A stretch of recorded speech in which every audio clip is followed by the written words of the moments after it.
तो 5 मिनट 25 खबरों के बाद कुछ और अहम खबरों का रुख करते एक बड़ी खबर। पश्चिम बंगाल के संदेश खाली पहुंची है रेखा शर्मा। एनसीडब्ल्यू की अध्यक्ष रेखा शर्मा पश्चिम बंगाल के संदेश खाली पहुंची है। महिलाओं को पुलिस तंग कर रही है, ऐसा रेखा शर्मा की ओर से कहा गया। तो देखिए, संदेश खाली जाने की मांग पर बीजेपी का प्रतिनिधिमंडल भी अड़ा हुआ था। एक फैक्ट फाइंडिंग कमेटी का गठन भी किया गया था बीजेपी अध्यक्ष जेपी नड्डा की ओर से। ऐसे में महिला आयोग की अध्यक्ष रेखा शर्मा जो कि संदेश खाली पहुंची हैं, उन्होंने कहा कि महिलाओं को पुलिस तंग कर रही है।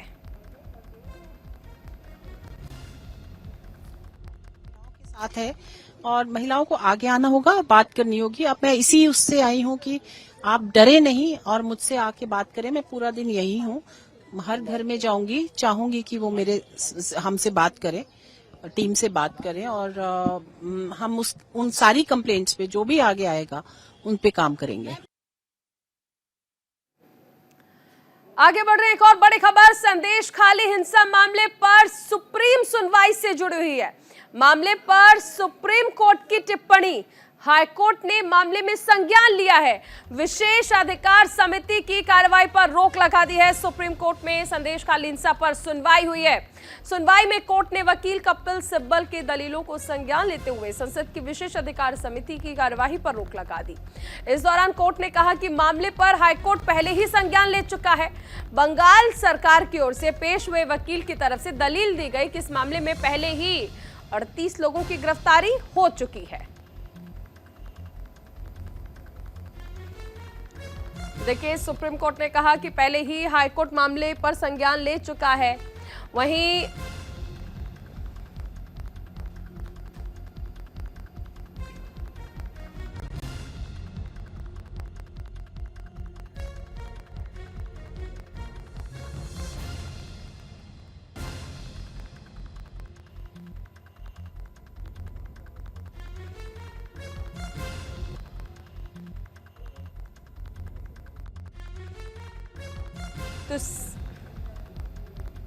तो संदेश खाली हिंसा मामले पर सुप्रीम कोर्ट में सुनवाई हुई।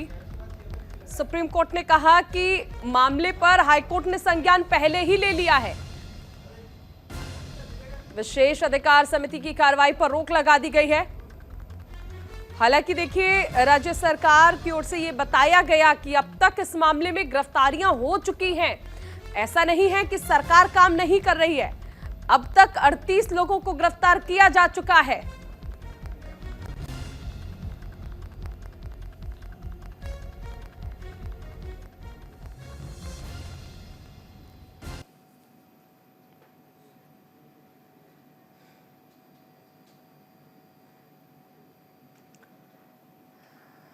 तो चलिए कुछ ग्राफिक्स के जरिए आपको जानकारी देते हैं। क्या है संदेश खाली मामला, ये आपको बताते हैं। 8 फरवरी का शेख और उनके समर्थकों के खिलाफ महिलाओं ने प्रदर्शन किया था।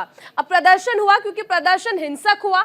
महिलाओं ने शाहजहां शेख समर्थक के पोल्ट्री फार्म जो थे उन्हें जला दिया था। आपको वो तस्वीरें भी याद होंगी जब पोल्ट्री फार्म को जलाया गया था। राज्यपाल ने घटनास्थल का दौरा किया और महिलाओं से मुलाकात की गई, क्योंकि बीजेपी लगातार यह आरोप लगा रही कि महिलाओं के साथ अत्याचार हो रहा है। यहां पर विधानसभा में इसे लेकर हंगामा हुआ। 15 फरवरी को मुख्यमंत्री ममता बनर्जी बोली कि अन्याय नहीं होने दूंगी। यही सवाल देखिए लगातार उठ रहा है कि महिला मुख्यमंत्री जिस राज्य में है वहां पर ऐसा क्यों रहा है। 5 जनवरी को टीएमसी नेता शाहजहां शेख के ठिकानों पर छापेमारी करने गई ईडी की टीम पर भी हमला कर दिया गया। शेख और उनके समर्थकों के खिलाफ महिलाओं ने प्रदर्शन किया था 8 फरवरी को, यह आपको याद होगा। अब यह मामला जो है वो इस कदर बढ़ गया है कि बीजेपी का एक फैक्ट फाइंडिंग टीम जो है वो बनाई गई बीजेपी अध्यक्ष जेपी नड्डा की ओर से, और वो दरअसल यहां पर जाना चाहते थे, हालांकि उन्हें रोक दिया गया था।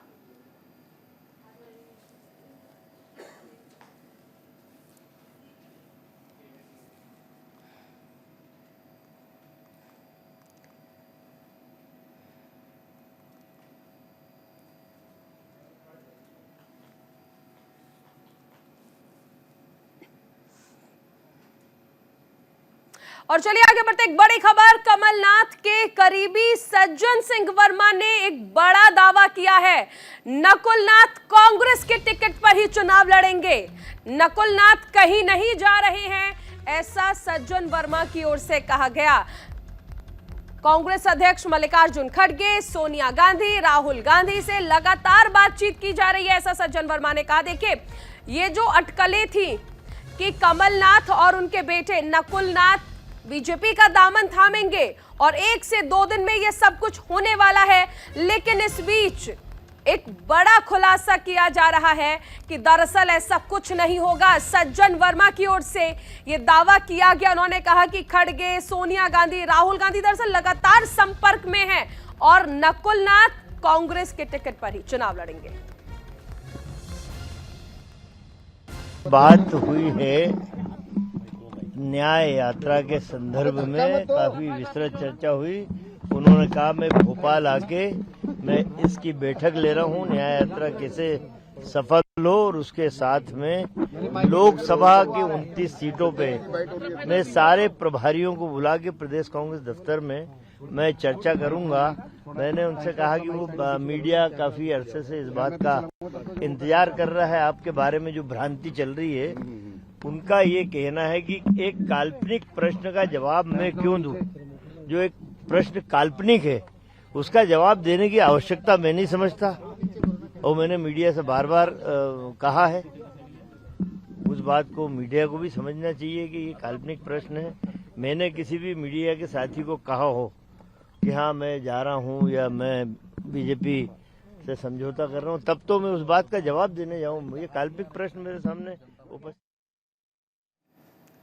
चलिए, तो पूर्व सीएम कमलनाथ का जिक्र हो रहा है तो उनके सियासी सफर पर नजर डालते हैं। 1968 में कांग्रेस में शामिल हुए थे कमलनाथ और 1980 में पहली बार छिंदवाड़ा से वो सांसद चुने गए और तभी से कमलनाथ लगातार 9 बार से छिंदवाड़ा से सांसद चुने गए हैं।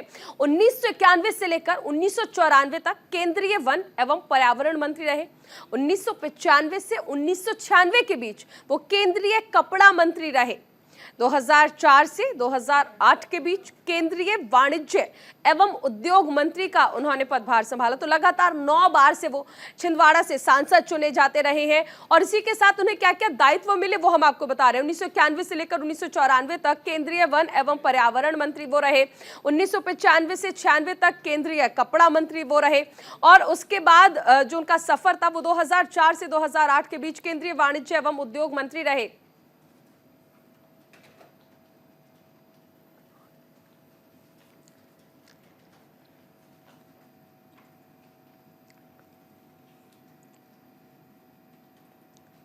और यूपी ग्लोबल इन्वेस्टर समिट से जुड़ी एक बड़ी खबर, आज यूपी क्राइम मुक्त हो गया है, ऐसा प्रधानमंत्री नरेंद्र मोदी की ओर से कहा गया। आज यूपी में निवेश तेजी से हो रहा है, यूपी में भ्रष्टाचार खत्म हो चुका है, यूपी में एक्सपोर्ट तेजी से बढ़ रहा है। प्रधानमंत्री नरेंद्र मोदी ने ये तमाम बातें कही हैं। उन्होंने कहा है कि आज यूपी क्राइम मुक्त हो चुका है। इन्वेस्टर समिट के दौरान देखिए ये बातें कही गई। ग्लोबल इन्वेस्टर समिट का आयोजन जिसमें प्रधानमंत्री ने ये तमाम बातें कही और बताया कि उत्तर प्रदेश किस तरह से आज अपराध मुक्त हो चुका है। और ये बात देखिए, मुख्यमंत्री योगी आदित्यनाथ भी लगातार कहते हैं कि भ्रष्टाचार की कोई जगह नहीं है, अपराध और अपराधियों की भी उत्तर प्रदेश में जगह नहीं है। इस दौरान प्रधानमंत्री ने भी कहा कि यूपी में निवेश तेजी से हो रहा है, भ्रष्टाचार खत्म हो चुका है, ऐसा भी प्रधानमंत्री की ओर से कहा गया और यूपी में एक्सपोर्ट तेजी से बढ़ रहा है। तो इन्वेस्टर समिट के दौरान प्रधानमंत्री द्वारा ये बातें कही गई। ग्लोबल इन्वेस्टर समिट जिसमें प्रधानमंत्री पहुंचे, साथ में रक्षा मंत्री राजनाथ सिंह जो कि लखनऊ से सांसद भी हैं और सीएम योगी आदित्यनाथ। विकसित भारत के लिए, विकसित उत्तर प्रदेश के निर्माण के संकल्प के साथ एकजुट हुए हैं।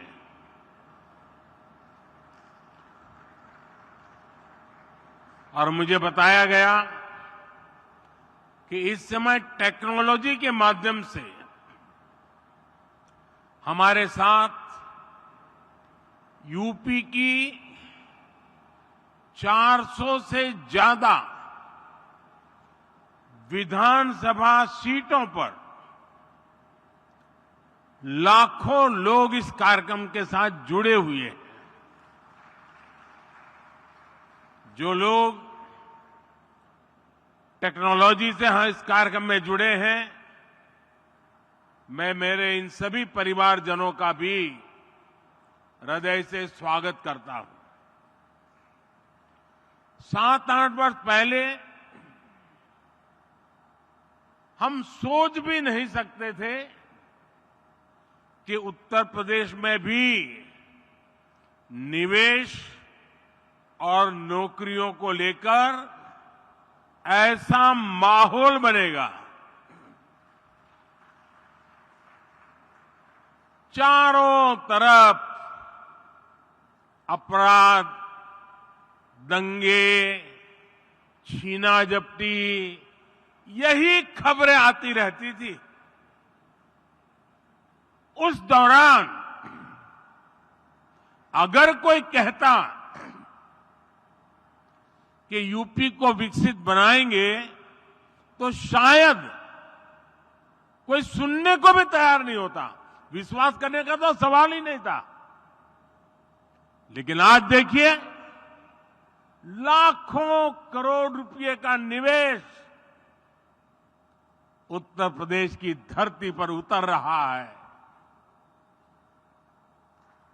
और मैं उत्तर प्रदेश का सांसद हूं और मेरे उत्तर प्रदेश में जब होता है तो मुझे सबसे ज्यादा आनंद होता है।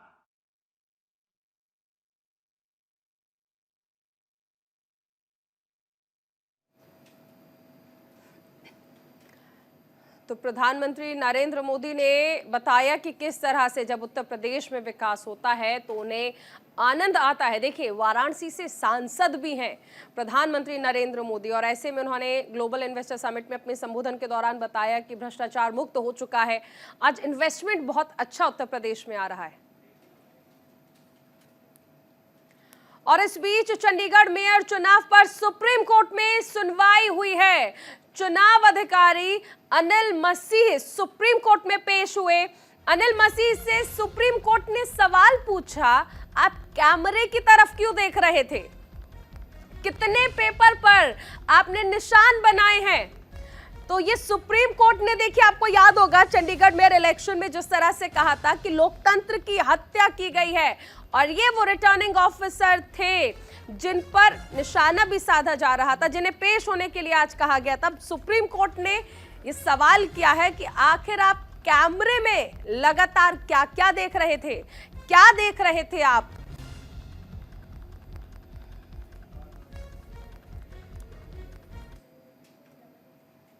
और इसी के साथ इस बुलेटिन में फिलहाल इतना ही। आप बने रहिए न्यूज़ इंडिया के साथ।